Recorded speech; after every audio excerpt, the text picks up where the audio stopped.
আসসালামু আলাইকুম প্রিয় শিক্ষার্থীরা, কেমন আছো সবাই? আশা করি ভালো আছো। আজকে আমরা আমাদের প্রাণী বিজ্ঞানের সর্বশেষ অধ্যায় প্রাণীর আচরণ বা অ্যানিমাল বিহেভিয়ার নিয়ে আলোচনা করব। তো প্রথমে বলে নিই, এই চ্যাপ্টারটা সবার শেষে রয়েছে, এই জন্য স্টুডেন্টরা এটার ব্যাপারে গুরুত্বটাও কম দেয়। শুধু তাই না, পরীক্ষায়ও এই চ্যাপ্টারটা থেকে সিলেক্টিভ কোয়েশ্চেন আসে এবং প্রতি বছর যে এই চ্যাপ্টার থেকে কোয়েশ্চেন হয় তা কিন্তু না। এই চ্যাপ্টার থেকে কোয়েশ্চেন রিকারেন্ট ইয়ার গুলোতে হয়, মানে ঘুরে ফিরে আসে। এক বছর আসলে দেখা যায় পরের বছর আসে না। তবে প্রতি বছর এই চ্যাপ্টার থেকে প্রচুর নৈর্ভিত্তিক এমসিকিউ, জ্ঞানমূলক অনুধাবনমূলক প্রশ্ন এসে থাকে, যেগুলো স্টুডেন্টদের জন্য আনপ্লিজেন্ট বা স্টুডেন্টরা আনসার করতে না পারলে সমস্যা হয়ে দাঁড়ায়।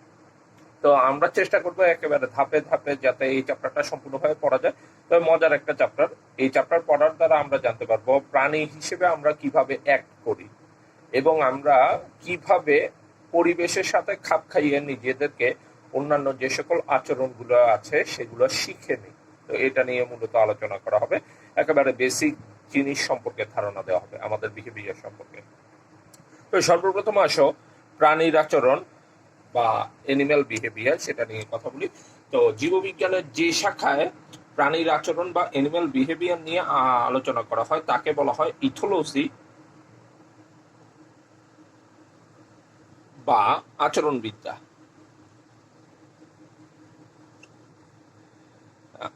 এখন একটা সময় এই ইথোলজি বা আচরণবিদ্যাকে বিবর্তনবাদীরা তারা ইভলিউশনের মধ্যে দাবি করত। চার্লস ডারউইনের পর টমাস হেনরি হেক্সলি, এই ধরনের মানুষগুলো তারা আচরণবিদ্যা বা ইথোলজিকে সরাসরি ইভলিউশনের অংশ হিসেবে ধারণা করত। তিনজন বিজ্ঞানী এটা যে জীববিজ্ঞানের একটা আলাদা পার্ট সেটা নিয়ে সর্বপ্রথম গবেষণা করে এবং এটার জন্য তাদেরকে পুরস্কৃত করে। এবং আমরা এই চ্যাপ্টারটা যখন পড়াবো এই তিনজন বিজ্ঞানীকে নিয়ে বারবার আলোচনা হবে। তাহলে আচরণ নিয়ে, প্রাণীর আচরণ নিয়ে জীববিজ্ঞানের যে শাখায় আলোচনা করা হয় তাকে বলা হয় ইথোলজি। তো সর্বপ্রথম আমরা তিনজন বিজ্ঞানীর নামগুলো জানার চেষ্টা করি।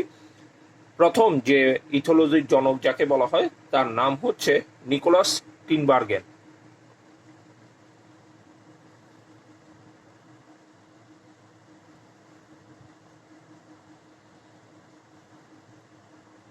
অনেক বইয়ে বার্জেনের কথাও লিখছে, উচ্চারণটা টিনবার্গেন হবে। সে হচ্ছে জনক এবং তার খুব পুরাতন একজন কলিগ ছিল, সেও অনেকগুলা বিষয় সম্পর্কে এখানে আলোচনা করে। তার ভিতরে একজনের নাম হচ্ছে কনরাড লরেঞ্জ এবং তৃতীয় যে বিজ্ঞানী তার নাম হচ্ছে কার্ল ভন ফ্রিশ। এদের কমন জিনিস হচ্ছে এরা সবাই 1973 সালে চিকিৎসাবিদ্যায় নোবেল পুরস্কার পায়। শুধুমাত্র এই ইথোলজি যে জীববিজ্ঞানের একটা আলাদা শাখা, তাদের গবেষণাপত্রের মাধ্যমে তারা এটাকে যে বিজ্ঞানসম্মতভাবে আলোচনা করেছে, সেই জন্য তাদেরকে 1973 সালে নোবেল পুরস্কার দেওয়া হয়। তো এই গেল প্রাণীর আচরণের প্রাথমিক ইয়ে। এখন সর্বপ্রথম আমরা আসবো আচরণের প্রকৃতি কি, আসলে কেন আচরণটা দেখায়। গত চ্যাপ্টারে আমরা পড়েছিলাম যে আচরণ কেন দেখায়, একটা মানুষ কি জন্য অ্যাক্ট করে বা রেসপন্স দেখায়, আচরণের প্রকৃতিটা কি। এবং আমরা গত অষ্টম অধ্যায় পড়ার সময় দেখেছি যে আচরণ তখনই মানুষ দেখায় যখন মানুষ উদ্দীপ্ত হয় বা উদ্দীপনা পায়। এখন এটা বাহ্যিক উদ্দীপনাও হতে পারে, তোমার অভ্যন্তরীণ উদ্দীপনাও হতে পারে। তো সামগ্রিকভাবে এই কাজটা কিভাবে হয়ে থাকে একটু লক্ষ্য করো সবাই।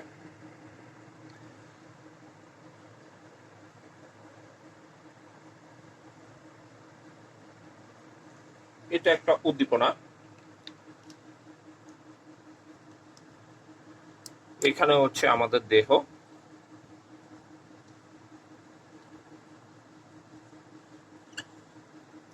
আর এখানে হচ্ছে প্রতিক্রিয়া বা সাড়া প্রদান বা রেসপন্স।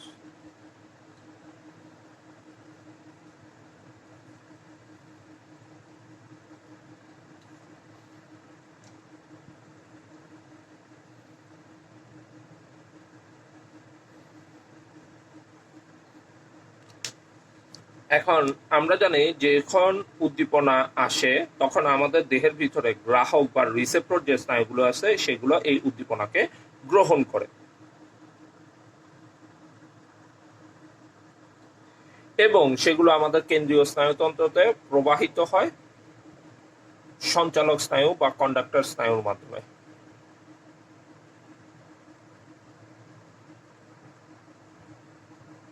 এবং সঞ্চালক স্নায়ুর মাধ্যমে যখন আমাদের কেন্দ্রীয় স্নায়ুতন্ত্রের কাছে তারা যায়, কেন্দ্রীয় স্নায়ুতন্ত্র অ্যানালাইসিস করে এবং সে অনুযায়ী তৎক্ষণিক যে ক্রিয়া সম্পাদন করার জন্য আমার অস্থি পেশির ভিতরে একটা সমন্বয় সাধন করে এবং সেটা নির্দেশ প্রদান করে। তো এই নির্দেশনা বাস্তবায়নের জন্য যে স্নায়ুগুলো ব্যবহার করা হয় তাদেরকে কারক বা ইফেক্টর স্নায়ু বলে।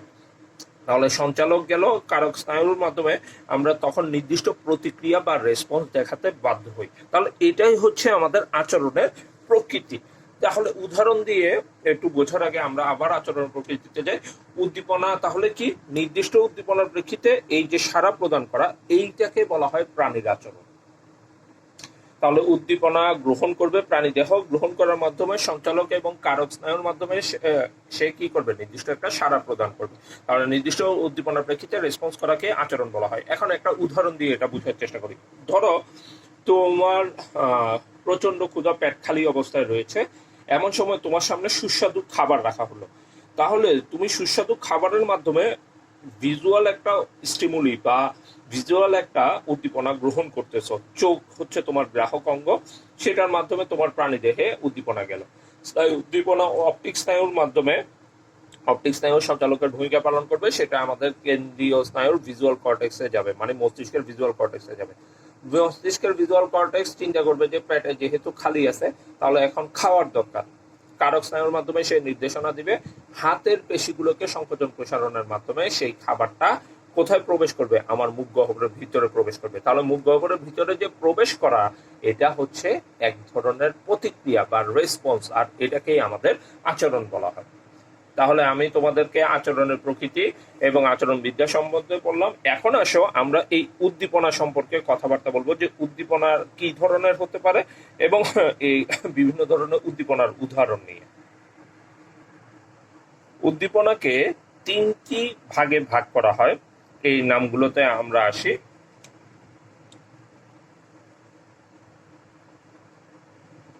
প্রথমটির নাম মোটিভেশনাল বা প্রেরণাদায়ক।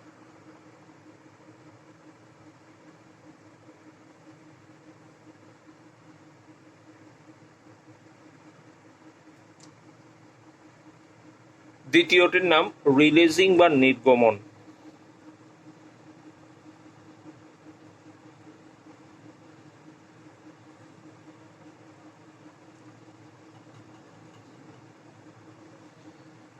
আর সবার শেষে 3 নম্বরটি হচ্ছে টার্মিনেটিং বা সমাপ্তিকরণ উদ্দীপনা।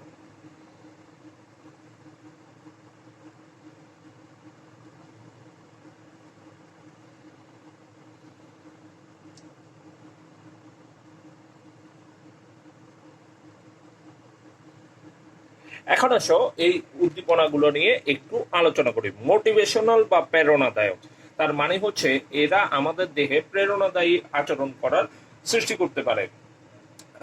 এখন এই প্রেরণা দেওয়া বা মোটিভেশন দেওয়া, এই উদ্দীপনাগুলো দুই রকম হতে পারে, বাহ্যিক আভ্যন্তরীণ হতে পারে। তো এগুলো নিয়ে একটু কথা বলি। সর্বপ্রথম আসো মোটিভেশনাল বা প্রেরণাদায়ক উদ্দীপনা নিয়ে কথা বলি। এটা কয় ধরনের হইতে পারে? 2 ধরনের হইতে পারে। বাহ্যিক হতে পারে, আবার অভ্যন্তরীণও হতে পারে।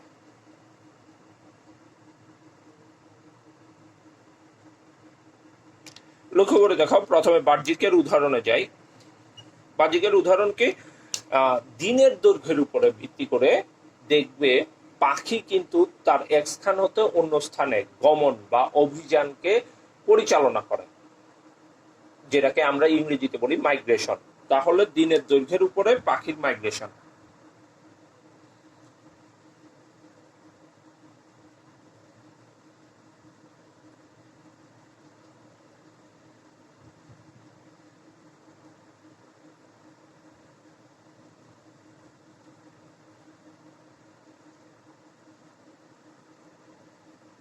একটু ব্যাখ্যা করি। দেখো, আমাদের দেশে অতিথি পাখিরা আসে, অনেকদিন পর পর আসে, কিন্তু আসার কালটা কখন? শীতকাল। কারণ শীতকালে দিনের দৈর্ঘ্য তোমার কি হয়ে যায়? কমে যায়, যার কারণে পাখিদের জন্য মাইগ্রেশন করা সহজ। তাহলে দিনের দৈর্ঘ্যটা কি করতেছে? এটাকে একটা প্রেরণাদায়ক উদ্দীপনা সৃষ্টি করতেছে, যে পাখিকে এক জায়গা থেকে অন্য জায়গায় যাওয়ার জন্য। যদিও এর পেছনে অনেকগুলো কারণ থাকতে পারে, এটা একটা বাহ্যিক প্রেরণাদায়ক উদ্দীপনার উদাহরণ। এবার আসো আভ্যন্তরীণ প্রেরণাদায়ক উদাহরণে আসি। আভ্যন্তরীণ প্রেরণাদায়ক উদ্দীপনার উদাহরণ হচ্ছে, যেমন মনে করো শীতকালে প্রাণীদের ভিতরে প্রতিকূল পরিবেশের একটা ভয় থাকে। এই কারণে দেখা যায় তাদের দেহে সঞ্চিত চর্বিগুলো ব্যবহার করে সে শক্তি অর্জন করে। তাহলে এটার উদাহরণটা হচ্ছে শীতকালে প্রতিকূল পরিবেশের যে ভয়,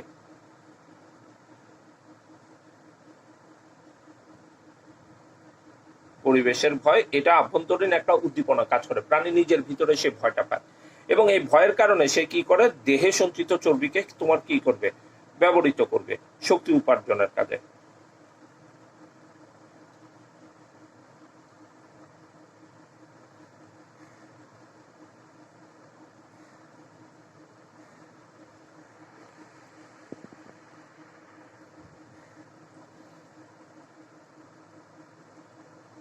তাহলে এটা একটা আভ্যন্তরীণ প্রেরণাদায়ক উদ্দীপনার উদাহরণ।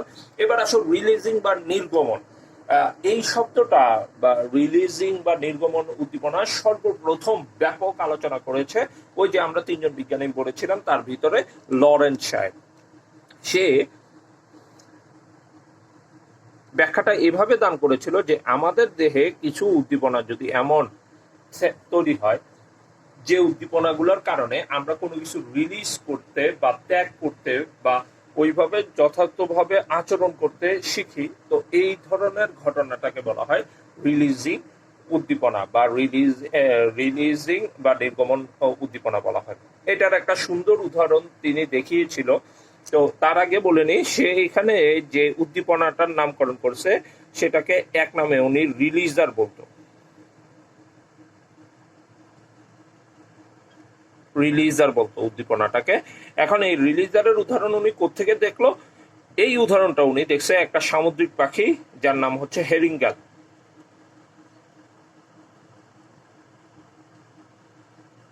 হেরিঙ্গাল পাখির ক্ষেত্রে হেরিঙ্গাল পাখির পূর্ণবয়স্ক যে পাখিগুলো থাকে সেই পাখির সাথে শাবকের খাবার খাওয়ানোর একটা প্রক্রিয়া নিয়ে তিনি এই জিনিসটা ব্যাখ্যা করছে যে রিলিজিং উদ্দীপনা হিসেবে কিভাবে কাজ করে প্রাণীরা। তো এটা একটা উদাহরণ, তোমাদেরকে চিত্রটা একটু দেখানোর চেষ্টা করি। মনে করো এটা হচ্ছে পাখির ঠোঁট,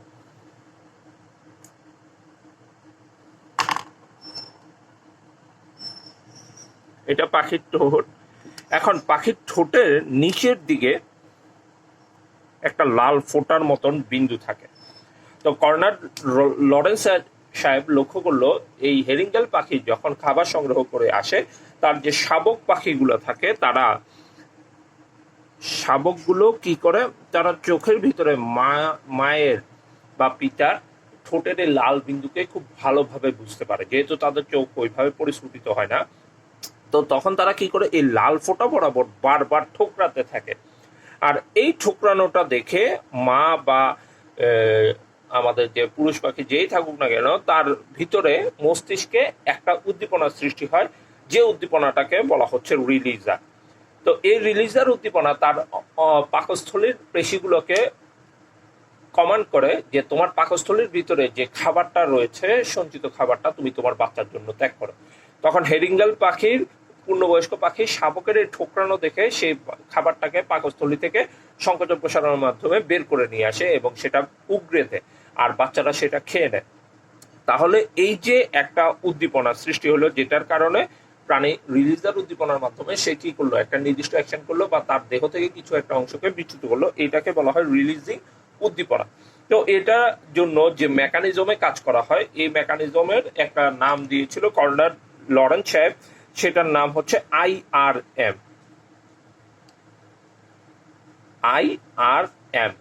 এই মেকানিজমটার নাম দিয়েছে, সম্পূর্ণ রূপ হচ্ছে ইনেট রেসপন্স রিলিজিং মেকানিজম। আমি সংক্ষেপে এটা এখানে লিখতেছি।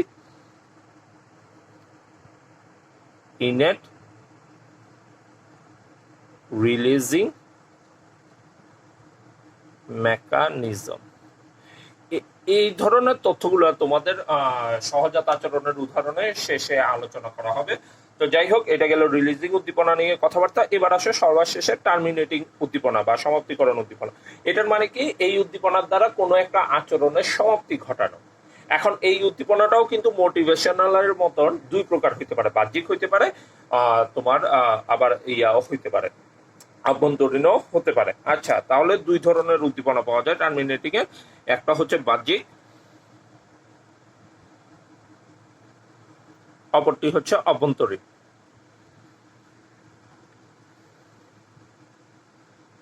এখন লক্ষ্য করে দেখো, বাহ্যিকের উদাহরণ কি কি আসতে পারে, অভ্যন্তরীণের উদাহরণ কি কি আসতে পারে। প্রথমে বাহ্যিকের উদাহরণ আসি। যেমন মনে করো, বাবুই পাখি আমরা দেখি বাসা বাঁধে, ঠিক আছে, বা চড়ুই পাখি বাসা বাঁধে।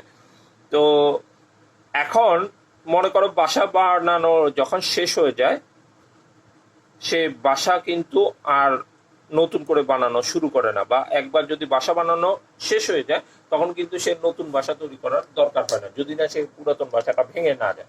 তাহলে এই যে বাসা বানানো নির্মাণের পরে তার যে কি হচ্ছে, বাসা বানানোর আকাঙ্ক্ষাটা শেষ হয়ে যাচ্ছে বা একটা আচরণ শেষ হয়ে যাচ্ছে, এই জন্য এটাকে কি বলা হচ্ছে, বাহ্যিক টার্মিনেটিং উদ্দীপনা বলা হচ্ছে। আর আভ্যন্তরীণ উদ্দীপনার উদাহরণটা কি,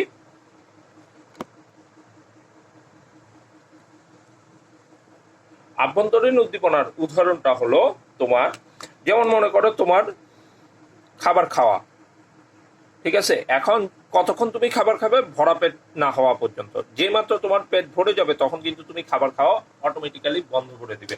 তার মানে হচ্ছে ভরা পেট হওয়ার সাথে সাথে তোমার আচরণটা কি হচ্ছে, খাবারের যে আচরণটা সেটা থেমে যাচ্ছে। তাহলে এগুলো হচ্ছে উদ্দীপনার প্রকারভেদ। এদের কারণে নির্দিষ্ট পরিবেশে মানুষ কি করবে, নির্দিষ্ট অবস্থায় নির্দিষ্ট রেসপন্স বা আচরণ দেখাবে। তাহলে এই গেল উদ্দীপনার প্রকারভেদ। এখন আসো আমরা দেখব আমাদের আচরণের সাথে বংশগতি এবং পরিবেশের কি সম্পর্ক সেটা নেই।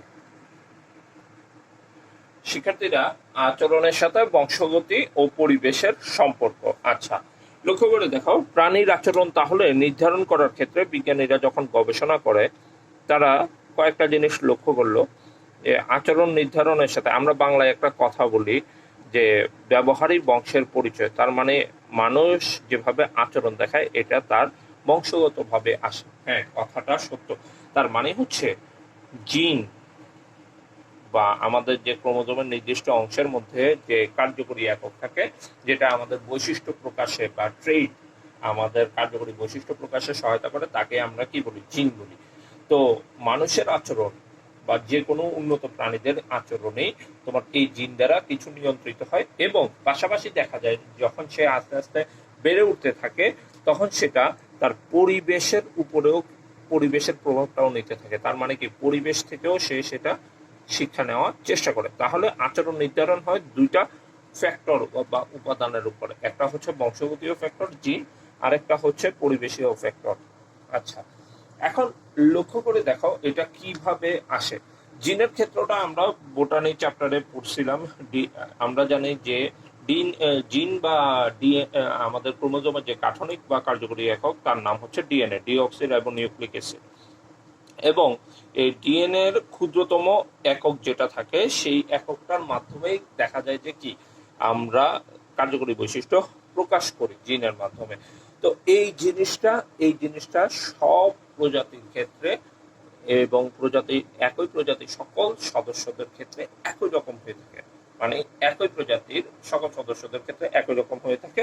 এটা একটা উদাহরণে যাচ্ছি। পরিবেশের ক্ষেত্রে সেটা কি হয়, আস্তে আস্তে প্রাণী তার অভিজ্ঞতাকে কাজে লাগায় এবং সেখানে সে কি করে, অভিজ্ঞতার পাশাপাশি আরেকটা জিনিসের সহায়তা নেয়, সেটা হচ্ছে অ্যাডাপ্টেশন বা অভিযোজন। ঠিক আছে, এই দুটো জিনিসের আলোকে সে নির্দিষ্ট একটা আচরণ দেখাবে। তাহলে উদাহরণে আসি। যেমন মনে করো, মানব শিশু জন্মগ্রহণের পরে তার পেটে ক্ষুধা লাগছে। পৃথিবীর যে কোনো প্রান্তের বাচ্চাই হোক না কেন, কৃষ্ণাঙ্গ, শ্বেতাঙ্গ, এশিয়া, ইউরোপীয়, যেই ধরনের বাচ্চা হোক না কেন, প্রাণীদের যখন ক্ষুধা লাগে বা মানব শিশুর যখন ক্ষুধা লাগে, তখন তারা কি করে? কাঁদে। এটা একটা সার্বজনীন ভাষা। মানব শিশুর ক্ষুধা লাগলেই সে কাঁদবে, এটা একটা সার্বজনীন ভাষা। এখন এই সার্বজনীন ভাষাটা সব দেশে সমাদৃত, কারণ হচ্ছে সব দেশের মানুষই একটা প্রজাতির অন্তর্ভুক্ত, সেটা হচ্ছে হোমোসেপিয়েন্স। তাহলে এটা আসলে কি? মানুষের জিনগত বৈশিষ্ট্য বা জিনের একটা আচরণ, জিনের দ্বারা পরিচালিত একটা আচরণ দেখানো হচ্ছে। তো এই ধরনের জিনগুলোকে মাস্টার জিন বলা হয়, বিভিন্ন সময় বিভিন্ন টার্মে ব্যবহার করা হয়, আমরা সেদিকে যাচ্ছি না। আর পরিবেশের উদাহরণ দেখো, এটার উদাহরণটা আমরা অন্যান্য প্রাণী দিয়ে দিই। যেমন মনে করো বন জঙ্গলে পশু বা হিংস্র জন্তুরা সবসময় শিকার করে বা তারা ওই ধরনের মুডের উপরে থাকে। এখন খেয়াল করে দেখো, বনের পশু পাখিকে যখন সার্কাসে নিয়ে আসা হয়, ট্রেন করা হয়, তখন কিন্তু সার্কাসে তারা ট্রেন প্রাপ্ত হয়ে যায়। তখন তারা অভিজ্ঞতা অর্জন করে এবং অভিযোজিত হয়। কারণ দেখা যায় যে রিং মাস্টার থাকে বা সার্কাসের যে মাস্টার থাকে, সে তাদেরকে অভুক্ত রেখে বিভিন্ন ধরনের তোমার কি করতে চায়, অত্যাচারের মাধ্যমে বিভিন্ন আচরণগত পরিবর্তন আনতে চায়। তো সেই কারণে দেখা যায় যে সার্কাসে যে সকল প্রাণীগুলো থাকে, সেই প্রাণীগুলো সবসময় কি করে? ওই আচরণগুলো, রিং মাস্টার যেভাবে আচরণ করতে বলে সেই আচরণের প্রতি তারা কি হয়ে যায়? অভ্যস্ত হয়ে যায়। এবং অভ্যস্ত হয়ে যাওয়ার পরে একটা সময় তারা কি করে? ওই আচরণগুলো করে দেখাতে বাধ্য হয়, যেটা সচরাচর বনে মুক্ত সিংহ হয়তো বা নাও করতে পারে। যেমন মনে করো আগুনে লাগানো রিং এর ভিতর দিয়ে ঝাঁপ দেওয়া বা সোজা হয়ে দাঁড়ানোর চেষ্টা করা, এই ধরনের আচরণগুলো, এগুলো কিন্তু তারা অভিজ্ঞতা এবং অভিযোজনের মাধ্যমে শিখে নিচ্ছে। এবং এটা কিসের কারণে হচ্ছে? ওই পরিবেশের কারণে হচ্ছে। তাহলে যে কোনো প্রাণীর আচরণ নির্ধারণ করবে এই দুটো জিনিস, হয় জিনগত ভাবে আসবে বা পরিবেশগত আসবে। তো এটাকেই আমাদের যারা ইথোলজিস্ট ছিল বা আচরণবিদ ছিল, তারা দুইটা টার্মে ব্যবহার করছে। যেমন জিন দ্বারা যে সকল আচরণগুলো নির্ধারিত হয় তাদেরকে বলা হয় সহজাত আচরণ, এবং পরিবেশের কারণে অভিজ্ঞতা এবং অভিযোজন প্রক্রিয়ার মাধ্যমে একটা প্রাণী যে আচরণ দেখায় সে আচরণটাকে বলা হয় শিখন আচরণ। ঠিক আছে, এখন এখানে এসে লরেন্স সাহেব একটা মতবাদ দেয়, সেটা হচ্ছে কোনো আচরণেই 100% তোমার কি হইতে পারে না, সহজাত বা শিখন বা অর্জিত হইতে পারে। লরেন্সের মতে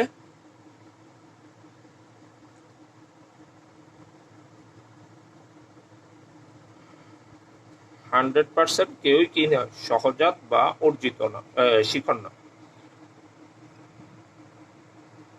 শিখন নয়। কোনো আচরণে 100% সহজাত বা শিখন হিসেবে কাজ করবে না। এখন আসো, এই যে জিনগত যে আচরণগুলো রয়েছে তারা একটা নির্দিষ্ট প্যাটার্নের থাকে, ঠিক আছে, এবং এই প্যাটার্নটা পুরো প্রজাতি জুড়ে একই রকম হয়ে থাকে। তো লরেন্স সাহেব এই জিনিসটাকে সংক্ষেপে একটা টার্ম ব্যবহার করার মাধ্যমে ব্যাখ্যা করছে, তার নাম হচ্ছে ফিক্সড অ্যাকশন প্যাটার্ন বা স্থায়ী আচরণের ছাঁচ, এই ধরনের একটা নামকরণ করা হচ্ছে। সংক্ষেপে তাকে বলা হয় ফ্যাপ, ফিক্সড অ্যাকশন প্যাটার্ন। তো এটা জিন দ্বারা নিয়ন্ত্রিত হবে। এখন আমরা মূলত এই ফ্যাপ নিয়ে কিছু কথাবার্তা বলবো, তার মাধ্যমে এই ক্লাসের শেষ করব। ফিক্সড অ্যাকশন প্যাটার্ন বা ফ্যাপ বলতে যে জিনিসটাকে বোঝানো হচ্ছে, এটা বলতে লরেন্স সাহেব আগেই বুঝেছে যে প্রি প্রোগ্রাম করে দেওয়া, জিনের ভিতরে আগে থেকে তোমার কি করে দেওয়া আছে, কোডিং করে দেওয়া আছে, ঠিক আছে, এবং এই অনুযায়ী প্রাণী কি করবে, নির্দিষ্ট কিছু আচরণ দেখাবে, প্রি প্রোগ্রাম করে দেওয়া আছে আমাদের জিনের ভিতরে। তো এটাকে তোমাদের বইয়ে ইনস্টিংক্টের আন্ডারে আলোচনা করেছে, তো আমি একটু আগে আলোচনা করছি, কারণ আমরা সহজাত আচরণ পড়াতে গেলে এই ফিক্সড অ্যাকশন প্যাটার্নের বৈশিষ্ট্যগুলো আমাদের লাগবে। এখন ফিক্সড অ্যাকশন প্যাটার্ন বা আমাদের যে ছাঁচবদ্ধ যে সকল স্থায়ী যে আচরণগুলো রয়েছে সেগুলো দেখতে কেমন, এটা অনেকটা তোমার ইয়ের মতন, কম্পিউটারের সিস্টেম, অপারেটিং সিস্টেমের মতো, ঠিক আছে, ইনস্টল করা, বিল্ট ইন করে দেওয়া থাকে। তো এখন আসো আমরা তার বৈশিষ্ট্যগুলো দেখি। সর্বপ্রথম যে বৈশিষ্ট্য সেটা হচ্ছে ছাঁচসম্মত,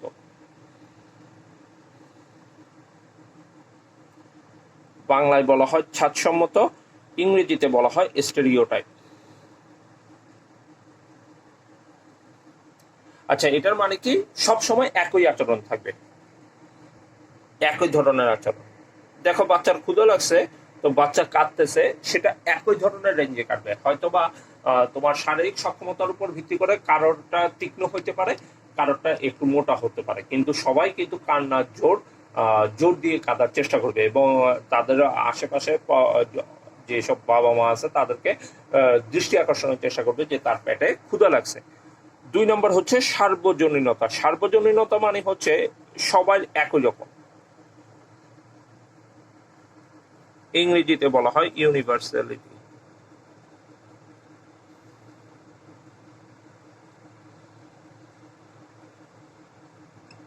এটা হচ্ছে এক প্রজাতি সবাই একই ধরনের হবে, যেমন সকল মানব শিশুই কান্না করার সময় একই ধরনের কান্না করে থাকে। এরপরেরটা হচ্ছে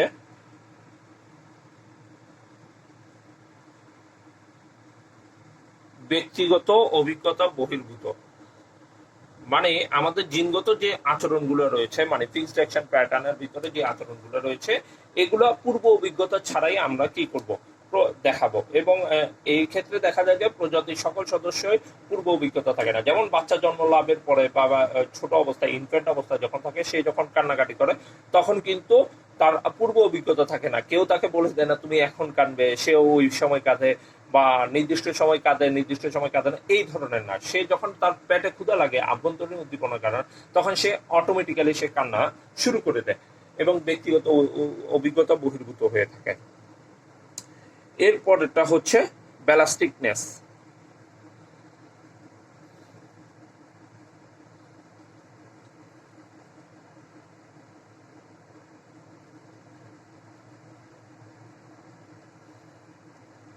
আচ্ছা, ব্যালাস্টিকনেস একটু উদাহরণ দিয়ে বুঝাই। আমরা শুনছি ব্যালাস্টিক মিসাইল, হ্যাঁ, ইউরোপ বা আমেরিকাতে ন্যাটো বাহিনী বেশি ব্যবহার করে। এই ব্যালাস্টিক মিসাইলগুলো নির্দিষ্ট টার্গেটে করে। তার মানে হচ্ছে ব্যালাস্টিকনেস মানে হচ্ছে নির্দিষ্ট যে আচরণ থাকে, এটা যখন দেখায় সেটা কিন্তু অপরিবর্তিত থাকে। তার মানে হচ্ছে আচরণের ভিতরে সচরাচর পরিবর্তন লক্ষ্য করা যায় না, অপরিবর্তিত থাকে, নির্দিষ্ট লক্ষ্যে তারা অবিচল থাকে। তার মানে মানুষ শিশু যখন কান্নাকাটি করবে তখন সে কিন্তু অন্য কিছুর দিকে ধ্যান ধারণা দিবে না, সে কাঁদতে থাকবে যতক্ষণ না সে খাবার না পাচ্ছে। এবং উদ্দেশ্য একটাই থাকবে, উদ্দেশ্য কি হবে, একটা হবে, এবং উদ্দেশ্যের মধ্যে একনিষ্ঠতা থাকবে। এখন মানব শিশু কান্না করার উদ্দেশ্য কি, সে খাবার খাওয়ার জন্য করা, এবং যতক্ষণ খাবার না পাবে সে কিন্তু কেঁদেই যাবে, একটা নির্দিষ্ট উদ্দেশ্যে যাচ্ছে। তাহলে এর মাধ্যমে আমরা প্রাণীর আচরণ সম্পর্কে প্রাথমিক ধারণাগুলো পেলাম। আগামী ক্লাসের থেকে আমরা সহজাত আচরণ নিয়ে আলোচনা করে শুরু করব, তারপরে শিখন আচরণের দিকে যাব। সে পর্যন্ত সবাই ভালো থাকো, সুস্থ থাকো।